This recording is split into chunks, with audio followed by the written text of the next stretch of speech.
Wisdom is folly. So the wisdom of man is nothing. God used not the wise, but the foolish to make fools of the wise. And so I think we would do well to remember that wisdom is found first in the fear of the Lord, and that we shouldn't use our own opinion to contradict what God has made clear. If you are wondering maybe more about wisdom, the book of Proverbs is a good place to go. I think a lot of people know that, but no matter how many times you've read it, I found that it's always instructive and edifying to my soul. So I would really encourage that. One verse that really sticks out to me in James, which James is kind of wisdom literature. James talks about how we shouldn't just go off to such and such city and say that we're going to make money and kind of bank all our future plans around what we think is going to work and what, trusting our own wisdom.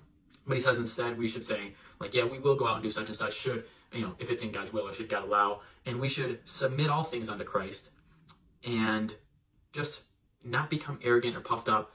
Pride is one of the major sins. Sometimes I think that all sins sort of revolve around pride in some way or another. Becoming arrogant, boastful, puffed up. The Bible talks about these things being bad so many times. So I want to encourage us to remain humble, to be patient with others that maybe aren't humble, and to be less maybe aggressive or assertive, especially when it comes to what we know and what we don't know. That's something that I'm working on all the time. I just want to encourage other people to as well. And it's just easier when you sit back and look at the big picture and think, in the grand scheme of things, I actually know nothing. And what I do know, I don't know because of my own wisdom.